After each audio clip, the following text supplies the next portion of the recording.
es algo irrelevante. ¿Por qué está el profeta hablando? La organización revelada en las Escrituras son las estacas, no los barrios. No, Adán, mi amado. ¿Qué significa este nombre? ¿Qué representa? El hecho de quedarte aquí en Kirtland, aún a riesgo de tu vida, para mí es mucho más valioso que... Y en ese servicio, Salvador, en esa entrega de todo, uno puede llegar a pensar en la renuncia. Y cuando nosotros obedecemos la ley, se santifica la tierra, se santifica nuestro hogar.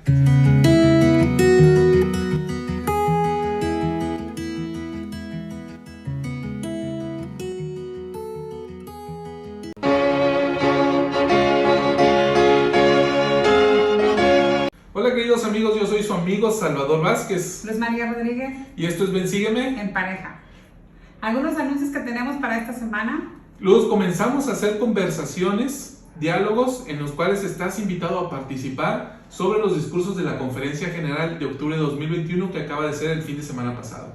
Sí, ahí podemos recibir las impresiones que hayan tenido durante estos discursos de la conferencia y sobre todo saber que vamos a poder dialogar con ustedes directamente, ¿no? Entonces ahí podemos incluso van a poder interactuar con nosotros y el poder platicar sería un gusto para nosotros.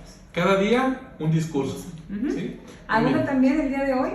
Sí, el día de hoy domingo vamos a tener reflexiones generales sobre la conferencia general, 17 horas tiempo del centro de México, y las conversaciones de las que hablamos en primer término a las 8 de la mañana tiempo del centro de México. Lunes a partir de 11 de octubre. Así es, muy bien.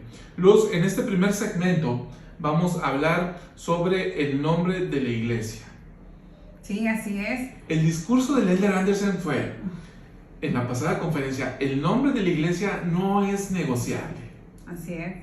Y esa es una de las cosas que también tenemos que ver, Salvador, porque podemos querer negociar muchas cosas a nuestra conveniencia o a nuestro criterio que tenemos, pero el nombre de la iglesia no lo es. Así es, Luz, esta sección 115 que estamos analizando en primer término, se recibió en 1838, ya habían pasado 8 años desde la organización de la iglesia. Y bueno, hay que decirlo, la iglesia se organizó como la Iglesia de Cristo y después la iglesia se llamó la Iglesia de los Santos de los Últimos Días, para después, como tercer nombre de la iglesia, dado hasta esta fecha que acabo de mencionar, la Iglesia de Jesucristo de los Santos de los Últimos Días. Los versículos 3 y 4 el Señor nos da el propio nombre, ¿no? Sí, ahí nos dice, y también a mis siervos fieles del sumo consejo de mi iglesia, porque así se llamará, y a todos los élderes y pueblo de mi iglesia de Jesucristo de los santos de los últimos días, esparcidos por todo el mundo, porque así se llamará mi iglesia en los postreros días, a saber, la iglesia de Jesucristo de los santos de los últimos días. A mí me encanta porque incluso lo mencionan los dos versículos. Entonces el Señor dice, así se llamará. ¿Sí? Luz, qué proceso de revelatorio tan interesante, que incluso el Elder Anderson dice que el Señor lleva a cabo las cosas a través de procesos, la revelación. Inclusive, Luz, el presidente Nelson en 2018 inició esta, voy a decir, campaña revelatoria espiritual para poner en la mente de nosotros los santos el nombre completo y correcto de la Iglesia de Jesucristo. Sí, perdón, me causa un poco de gracia porque como le pones la palabra campaña, ¿no? Porque sí se vio entre los santos incluso que esta manera determinante de realmente cambiar el nombre de la iglesia como estábamos acostumbrados nosotros, sí fue algo que nos costó, creo, pero se trabajó en ello. Así es. Dijo el presidente Nelson en aquella ocasión, hace unas semanas publiqué una declaración concerniente a corregir el rumbo sobre el nombre de la iglesia. Lo hice porque el Señor inspiró en mi mente la importancia del nombre que Él ha decretado para su iglesia, a saber, la Iglesia de Jesucristo de los Santos de los Últimos Días. Entonces ve esta parte, Luz. Corregir, habla de una corrección y habla de que el Señor me inspiró.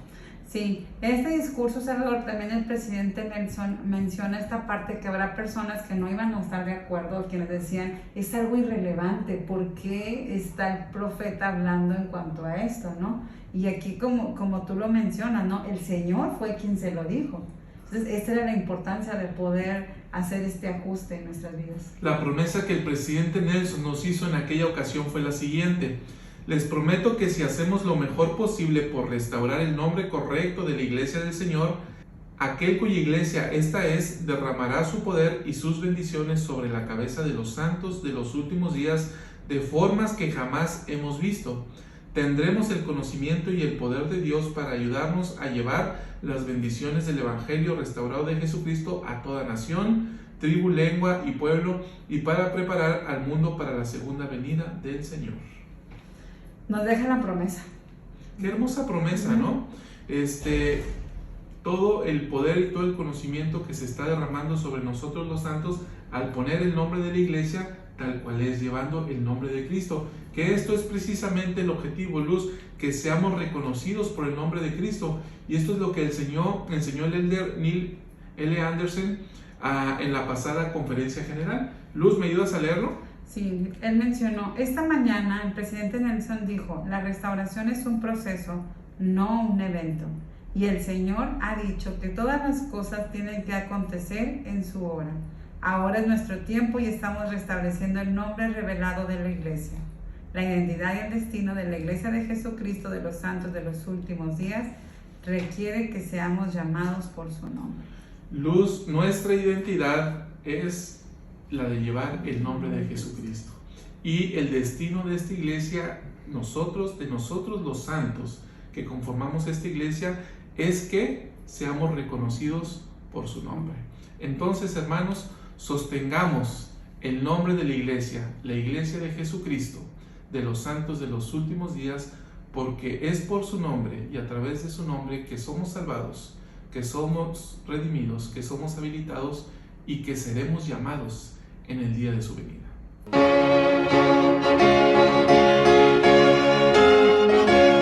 La organización revelada en las Escrituras son las estacas, no los barrios. Sí, así es. Y estamos conformados por estacas. ¿Sí? Así es. Y este es el lugar de recogimiento. El Señor, después de dar a conocer el nombre correcto y completo de su iglesia, nos dice cuál es el papel que los santos debemos de desempeñar. Sí, y esto es parte de lo que él menciona, Salvador, en esta sección de Doctrina y Convenios 115. ¿Sí? Después de mencionarles de cuál será el nombre de la iglesia, él les dice en cuanto a ello, versículos 5 y 6. Dice, de cierto os digo a todos, levantaos y brillad para que vuestra luz sea un estandarte a las naciones, a fin de que el recogimiento en la tierra de Sión y sus estacas sea para defensa y para refugio contra la tempestad y contra la ira, cuando sea derramada sin mezcla sobre toda la tierra. Bueno, y esta es la parte, fíjate, que lo hace muy claro, ¿no? Que nos levantemos y brillemos. Entonces, como santos es algo que podemos ser, y después habla de esto de poder ser un refugio ante las tempestades como estaca, ¿no? Y a mí esta parte me hizo reflexionar y llevar, ¿cómo puedo yo brillar, o sea, una luz para mi familia, para las estacas, ¿sí? O bien en un barrio, y hablamos de cosas más específicas, y de alguna otra manera que seamos el refugio para las tempestades que se han vivido en todas las épocas, ¿no? Incluso en esta conferencia pasada se mencionó acerca de cómo podemos ir afrontando los problemas emocionales, espirituales y económicos que van dándose, ¿no? en nuestra vida. Así es, Luz. Entonces, como santos, nuestro papel es levantarnos y brillar. Dijo el elder Neil L. Anderson, lo citamos de nuevo en este discurso que dio en esta conferencia de octubre de 2021, y dijo: la influencia de la iglesia restaurada de Jesucristo descansará no solo sobre quienes sean miembros de la iglesia. Gracias a las manifestaciones celestiales en nuestros días, gracias a las Sagradas Escrituras que se han restaurado en la tierra y el poderoso don del Espíritu Santo, seremos una luz sobre un monte, mientras que las tenebrosas sombras de incredulidad respecto a Jesucristo llenarán el mundo de tinieblas. Aun cuando muchos permitan que el mundo nuble su fe en el Redentor, nosotros no seremos quitados de nuestro lugar. Los cristianos que no sean miembros de la iglesia aceptarán gustosamente nuestra función y nuestro firme testimonio de Cristo. Incluso aquellos cristianos que nos han visto con escepticismo nos aceptarán como amigos. En esos días venideros seremos llamados por el nombre de Jesucristo. Me encantó esta, pero a la vez, Salvador, me hizo mucho reflexionar y fue parte de lo que se mencionó mucho en esta conferencia acerca de los atributos de Cristo. Entonces nos reconocerán o seremos llamados por el nombre de Jesucristo, ¿no? Es esta parte tan interesante de poder recordar que la influencia de la iglesia restaurada no solo será para nosotros, ¿sí?, sino también para las personas que Hacia todo afuera. el mundo, ¿no?, hacia afuera. Entonces, qué gran importancia entonces por eso de ser esta luz, de ser parte de este estandarte, de dar este refugio ante las tempestades, no solo para nosotros como nuestra familia, sino para las personas que nos rodean. Y como bien se dice, ¿no?, si nos ponemos a pensar nosotros cada uno, pues empezaremos a platicar, bueno, qué tempestades he vivido este año, qué situaciones, y dónde he buscado ese refugio, en qué lugar lo he encontrado, o yo he sido refugio para la tempestad de otros.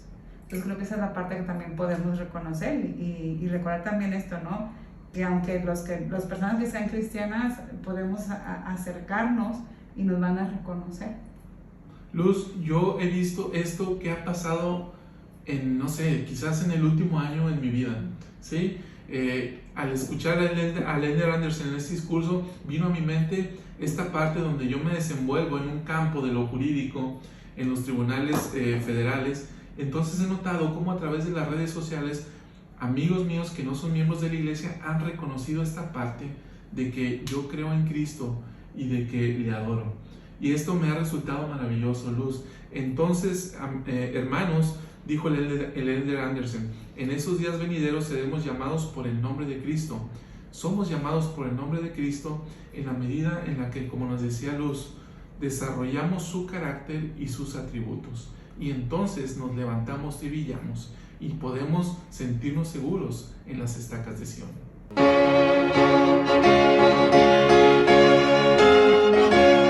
Salvador, Adán donde Amán. He escuchado y he visto en la sección 116 viene un pequeño versículo donde viene este nombre.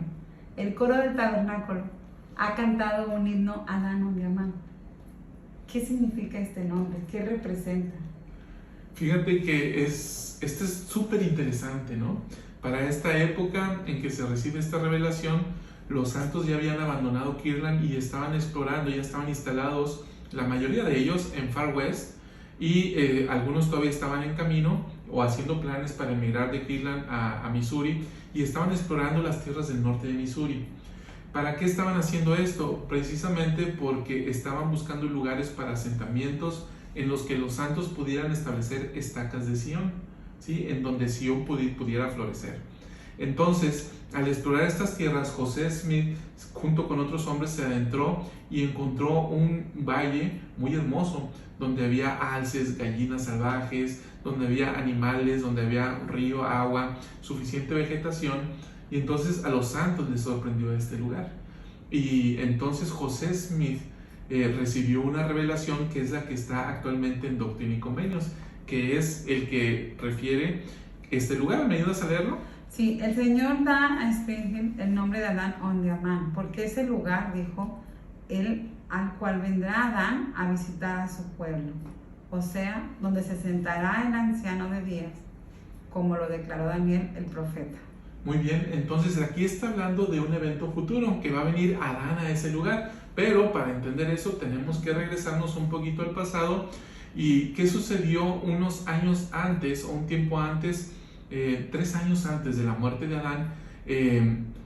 Junto a su parentela, junto a los poseedores del sacerdocio, a los patriarcas. Esto está en la sección 107. Luz, ayúdame a leer por favor los versículos 53 al 56. 3 años antes de su muerte, Adán llamó a Set, Enos, Cainán, Mahalalel, Jared, Enoc, Matusalem, todos ellos sumos sacerdotes, junto con el resto de los de su posteridad que eran justos, al valle de Adán donde Amán, y allí les confirió su última bendición. Y el Señor se les apareció y se levantaron y bendijeron a Adán y lo llamaron Miguel, el príncipe, el arcángel. Y el Señor le dio consuelo a Adán y le dijo: te he puesto para estar a la cabeza, multitud de naciones saldrán de ti, y tú le serás por príncipe para siempre. Y Adán se puso de pie en medio de la congregación, y a pesar de que lo agobiaba el peso de sus años, lleno del Espíritu Santo, predijo todo cuanto habría de sobrevenir a su posteridad hasta la última generación.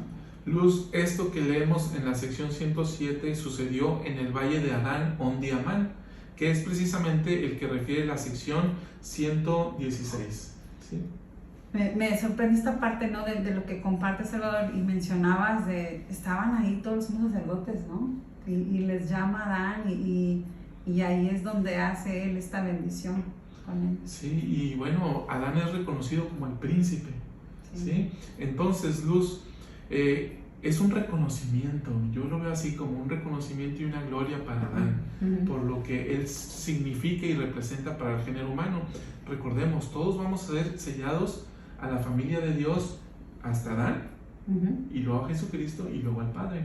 Entonces, por eso es importante el papel fundamental que jugó Adán. Ahora, Luz, este versículo de la sección 116 nos habla de lo que va a suceder en el futuro. ¿Qué va a suceder en el futuro? José Smith dijo lo siguiente: todos los que han tenido las llaves deben presentarse ante él, Adán, en este gran concilio. El Hijo del Hombre, Cristo, se encuentra ante él y ahí le son dadas gloria y dominio. Adán entrega su mayordomía a Cristo, lo que le fue entregado a él como poseer las llaves del universo, pero conserva su posición como cabeza de la familia humana. Lo que mencionas, ¿no? Sí. Entonces, ¿eso qué va a suceder? Miles de poseedores del sacerdocio se van a reunir en este valle de Adán Ondi Amán previo a la venida de Jesucristo. Y entonces, todos los que han poseído llaves a través de las distintas generaciones o las distintas dispensaciones del tiempo, se las van a entregar a Adán, ¿sí? Para que Adán las reciba y a su vez se las va a entregar a Jesucristo. Y entonces, porque va a volver a aparecerse Jesucristo en ese lugar, como lo hizo antes de que falleciera Adán. Entonces, todos se las entregan a Adán y Adán se las entrega a Jesucristo y Adán conserva su posición como príncipe del género humano. Qué maravilloso eso.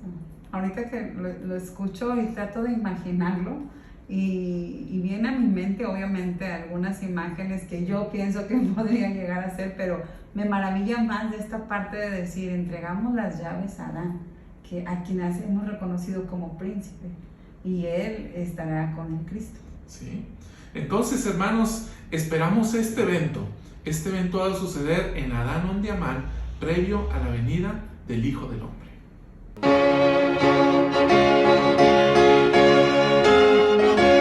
El Señor le pide a Oliver Granger que se quede en Kirtland a pesar de que ponía en riesgo su propia vida. Qué fuerte suena eso.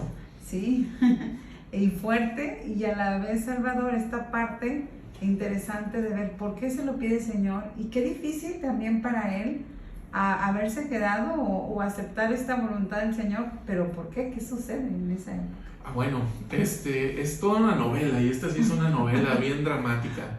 Bueno, ¿qué sucedió?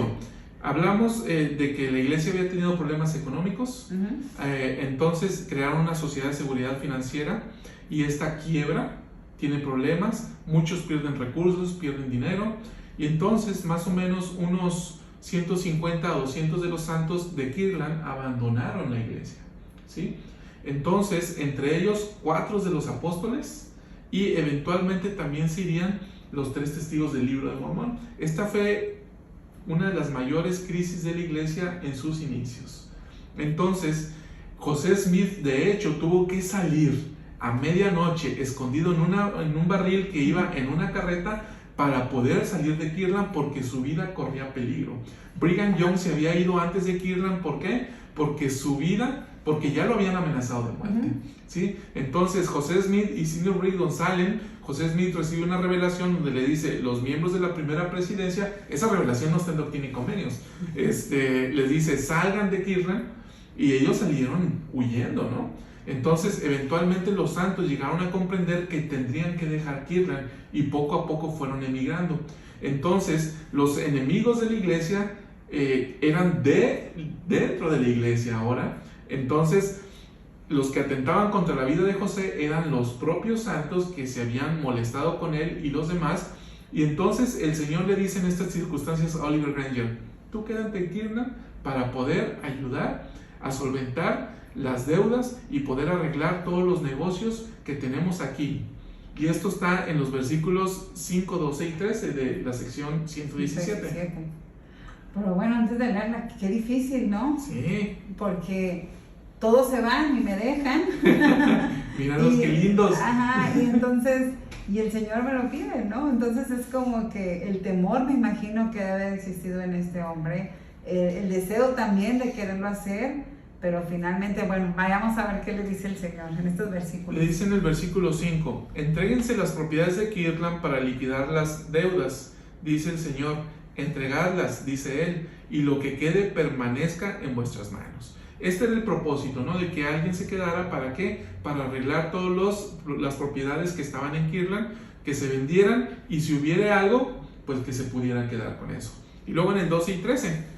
Y además os digo que tengo presente a mi siervo Oliver Granger. He aquí, de cierto le digo que su nombre se guardará en memoria sagrada de generación en generación, para siempre jamás, dice el Señor. Por tanto, luche seriamente por la redención de la primera presidencia de mi iglesia, dice el Señor. Y cuando caiga, se levantará nuevamente, porque su sacrificio será más sagrado para mí que su ganancia, dice el Señor. Luz, cuando dice esta escritura que luche seriamente por la redención de la primera presidencia, lo que le está diciendo es que se encargue de solventar las deudas contraídas por la primera presidencia. Entonces, esto es lo que él tenía que hacer, pero le dice esta parte, su sacrificio será más sagrado para mí que su ganancia. ¿Qué le está diciendo? Lo que tú estás haciendo por el hecho de quedarte aquí en Kirtland, aún a riesgo de tu vida, para mí es mucho más valioso que todo aquello que tú puedas recuperar con motivo de tu buena gestión administrativa en relación con las propiedades de la iglesia. Dale, ¿no? Entonces ahí el Señor está viendo que esta parte del sacrificio es mucho mayor que incluso él mismo cree, porque él podía creer, ¿no? Estoy sacrificándome, pero el sacrificio, el Señor, como dice, lo va a ver mucho más que la propia ganancia de él. Sí. Luz, de hecho, en la pasada conferencia general, el obispo Todd Bosch, del obispado presidente de la iglesia, enseñó acerca del sacrificio y cómo de este nos santifica. Y él habló de las raíces de esta palabra sacrificio, que son sacer y facere. Sacer nos enseñó él es sagrado o santo, y facere es hacer. Entonces dice él, sacrificio entonces es hacer que algo o alguien sea sagrado. Entonces continúa diciendo él, dice, sacrificio es un proceso para llegar a ser santos y llegar a conocer a Dios, no un acontecimiento ni un ritual para renunciar a algo por el Señor. El sacrificio no se trata de renunciar, sino de dar al Señor. Esa parte me encantó. Cuando yo la escuché, uno siempre piensa en sacrificio, la verdad, es renunciar. Renuncio, por ejemplo, incluso vivir la ley del ayuno, ¿no? La ley del diezmo. Cuando nosotros ayunamos los domingos, estoy renunciando a la comida y en lugar de pensar a lo mejor estoy dando esta parte de mi renuncia voluntaria al Señor, ¿no? Entonces eso también es bien importante y me encantó esto que él dijo, ¿no? Se trata de dar al Señor, no renunciar. Entonces, hermanos, nosotros podemos santificarnos y podemos volvernos más santos cuando damos al Señor, cuando sacrificamos cosas, como Oliver Granger, que entregó todo lo que tenía. Él murió en 1841 en Kirtland, aún sin poder solucionar las cuestiones de la iglesia. Sin embargo, el sacrificio que él hizo fue más grande que su ganancia.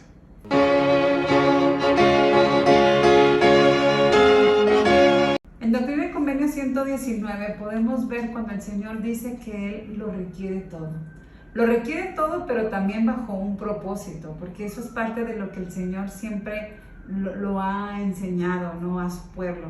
Y esta es la parte que podemos ver en esto, ¿no? Sí, Luz, esta sección 119 que habla de la ley del diezmo, pero además hace referencia a la ley de consagración y mayordomía que estudiamos desde la sección 42 de Doctrina y Convenios. Sí, y en estas leyes, hermano, yo llegué a pensar, la verdad es como que los santos pueden dar más de lo que ellos ya estaban dando, ¿no? Por todo lo que ya venían padeciendo, por tratar de dar de esta ley de consagración que tú mencionas. Entonces, para mí la reflexión fue, ¿ellos pueden dar más todavía? Fíjate, Luz, que es bien interesante esta pregunta que tú haces, porque esta revelación se recibe precisamente de esa manera, ¿no? Ellos fueron ante el Señor y le preguntaron, ¿qué más podemos hacer para poder vivir esta ley del diezmo? Y ellos más bien estaban pensando en la perspectiva de la ley de consagración. ¿Qué más podemos hacer para vivir más plenamente esta ley de consagración? Porque ellos justamente dejaban todo, ¿no? Recordemos que dejaban sus lugares de origen donde estaban radicados sus negocios, su forma, su modus vivendi, y lo dejaban ¿para qué? Para irse a establecer Sion. Entonces, Luz, el sacrificio que hacían los santos, que hicieron los santos de la restauración es formidable, es admirable, es extraordinario, y no es menos que el sacrificio que se nos pide a nosotros, ¿sí? Claro. Luz, vamos al versículo 1, en donde dice, de cierto, así dice el Señor, requiero que todos sus bienes sobrantes se pongan en manos del obispo de mi iglesia en Sion. Aquí está hablando de la ley de consagración. Sí. Okay. Porque estamos hablando precisamente de bienes sobrantes que se entregan al obispo. Y luego versículo 2, para la construcción de mi casa, para poner el fundamento de Sion, para el sacerdocio y para las deudas de la presidencia de mi iglesia. Entonces ahí les menciona con el propósito para qué era necesario estos bienes sobrantes. Y si tú te pones a analizarlo hoy en día, el diezmo se utiliza muy similar para esto. ¿Sí? Entonces en el versículo 3 dice, y esto será el principio del diezmo de mi pueblo. ¿Ok? Versículo 4, y después de esto, todos aquellos que hayan entregado este diezmo, ¿sí? Y está hablando de que ya entregaron un diezmo. ¿A qué se está refiriendo? A la ley de consagración. Por eso, ¿sí? Les dice que es el principio del diezmo. Así es. O sea, la ley de consagración viene siendo el principio del diezmo. Así es. Entonces dice, ¿qué van a hacer ahora? Versículo 4 dice, pagarán la 10ª parte de todo su interés anualmente. Y esta les será por ley fija para siempre, para mi santo sacerdocio. Okay. Quedará como una ley fija que ha quedado hasta en la actualidad. Entonces, Luz, vemos cómo esta ley del diezmo en realidad lo único que hizo fue venir a complementar la ley de consagración y mayordomía. Entonces nosotros recibimos la ley del diezmo y de hecho se nos invita a vivirla para efecto de unirnos a la iglesia de Jesucristo. Y luego cuando nosotros avanzamos en la senda de los convenios, llegamos al templo y en el templo hacemos un convenio de vivir la ley de consagración. Entonces, Luz, vemos cómo todo esto se complementa, donde el Señor nos requiere todo, ¿no? Esta ley de consagración de entregar todo lo que tenemos, todo lo que somos, todos nuestros talentos al servicio de la iglesia de Jesucristo. Y en ese servicio, Salvador, en esa entrega de todo, uno puede llegar a pensar en la renuncia. Sí. Sí. Porque entonces dices, ¿a qué estoy renunciando? Como muchos decidieron no seguir, muchos santos decidieron no renunciar y no establecer Sion, porque era muy difícil el poder para ellos dejar todos sus modos vivendos, como mencionabas tú, sus riquezas, sus propiedades para establecer Sion. Sí, y sucede hoy en día todavía, ¿no? Sí, todavía. Nosotros también, a veces, uno dice, renuncio, o el Señor me está pidiendo todo, entonces tengo que renunciar. Pero en esta conferencia también se mencionó en cuanto a ellos, ¿no? Sí, de hecho, el obispo Bosch, que citábamos en el segmento anterior, citó al elder Nila Maxwell, quien habló acerca de esto, y él dijo lo siguiente: la sumisión de nuestra voluntad es la única cosa exclusivamente personal que tenemos para colocar sobre el altar de Dios. Pero cuando nos sometemos, dejando que nuestra voluntad sea absorbida en la voluntad de Dios, entonces verdaderamente le estamos dando algo. Entonces, Luz, ya no estamos hablando solamente de algunos recursos con los que Dios nos bendice para efecto de nosotros poner los establecimientos de Sion, sino que además aquí ya estamos metiendo un elemento que únicamente tenemos. Lo único que tenemos de lo que Dios nos da es nuestra propia voluntad. Sí. Y qué interesante, porque esta parte es la que reconoce aquí Nisa Maxwell en cuanto a que eso es lo que verdaderamente estamos entregando al Señor. A mí me gusta esta declaración, Salvador, y me deja esta reflexión que menciona: nos sometemos dejando que nuestra voluntad sea absorbida en la voluntad de Dios. Entonces esta parte donde tú dices, aquí la entrego, pero absórbela de acuerdo a tu voluntad, porque a veces uno dice, bueno, di mi voluntad, pero bueno, que la dudas, ¿no? O sea, no quisiera que fuera así. No la dejamos que sea absorbida por el Padre. ¿sí? Aquel que hace las cosas con un corazón dudoso, dicen las Escrituras, ¿no? Entonces, hermanos, vivamos esta ley, la ley del diezmo, entregando todo, aún nuestra propia voluntad, sin duda, porque las bendiciones es que se abrirán las ventanas de los cielos. Cuando nosotros entonces le entregamos a Dios nuestra propia voluntad, le estamos entregando todo.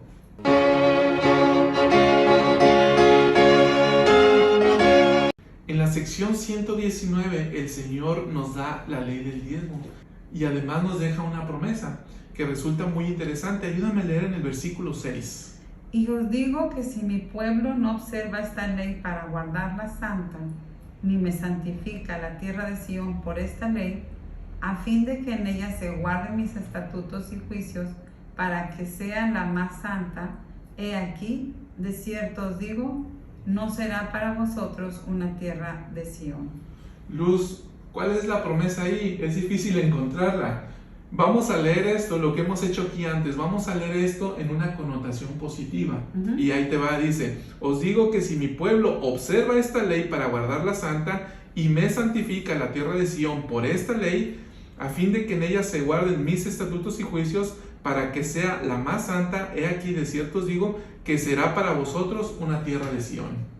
Esta es la promesa, que si nosotros guardamos la ley, vamos a santificar la tierra de Sión. La estaca donde nosotros vivimos es la tierra de Sión. Y cuando nosotros obedecemos la ley, se santifica la tierra, se santifica nuestro hogar, se santifica nuestra estaca, aún se santifican nuestros centros de trabajo.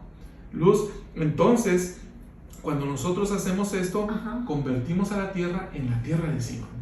Y bueno, Salvador, esto que estás diciendo, esta parte, imagínate lo maravilloso, ¿no? Poder tener esta tierra de Sión, o tú vivir en esta tierra de Sión, pero como bien dice aquí, es guardando esta ley, la ley del diezmo. Entonces, esto es la bendición que nos está dando el Señor. No te está diciendo que vas a tener más propiedades, no está diciendo que vas a tener otras bendiciones que tú puedes ver, sino son estas bendiciones de tener una tierra santa, ¿no? De hecho, Luz, el elder David A. Bednar habla de bendiciones sutiles pero significativas. Y él nos dice de que necesitamos ojos espirituales para ver las bendiciones que el Señor nos deja, que a veces nosotros podemos estar pidiendo una bendición, por ejemplo, de trabajo o de un aumento de sueldo, y las bendiciones recibidas a causa del diezmo van a llegar de otra manera. Sí, y esta es la parte que también podemos ver, ¿no? Que son muy sutiles, pero llegarán. Pero llegarán, dice Elder Bednar, dice, les prometo que a medida que ustedes y yo observemos y guardemos la ley del diezmo, en verdad se abrirán las ventanas de los cielos y se derramarán bendiciones espirituales y temporales hasta que sobreabunden. Les testifico que a medida que estemos espiritualmente atentos y seamos perceptivos, seremos bendecidos con ojos que vean más claramente, oídos que escuchen más consistentemente y corazones que comprendan más plenamente el significado y la sutileza de sus caminos, sus pensamientos y sus bendiciones en nuestra vida.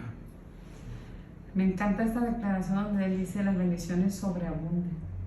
¿Quién no quisiera tener bendiciones que sobreabunden en nuestra vida? Y como él lo bien menciona, ¿no? A medida que vivamos esta ley del diezmo, que la guardemos, van a ser bendiciones tanto temporales como espirituales. Así es. Entonces, hermanos, las ventanas de los cielos se van a abrir para nosotros. Esta es la promesa del Señor. Quizás no en la forma en que nosotros lo querramos o lo esperemos, pero las bendiciones van a llegar. La clave aquí yace en lo que dice el apóstol David A. Bednar. Necesitamos ojos para ver. Podemos y debemos estar espiritualmente atentos para poder recibir las bendiciones que recibimos a causa del diezmo. Y nosotros, como matrimonio, les decimos y les testificamos que esta ley, la ley del diezmo, es la ley del Señor. Que esta ley, y a través de esta ley y su obediencia, nosotros podemos recibir bendiciones en todos los ámbitos. Conocimiento, podemos recibir estabilidad emocional, podemos recibir lo suficiente para proveer acerca de nuestras necesidades y aún para ayudar a otros. Hermanos, les invitamos a vivir esta ley del diezmo. Así es, Salvador, que podamos ver con los ojos espirituales las bendiciones que podemos recibir al vivir la ley del diezmo. Y pues los esperamos también en nuestro programa de todos los días, del poder analizar cada uno de los discursos de la Conferencia General a partir del lunes 11 de octubre a las 8 de la mañana. Sería para nosotros un placer el poder estar en contacto con ustedes y también el poder escuchar las opiniones y las reflexiones que les ha dado esta Conferencia General. Gracias, hermanos. Hasta luego.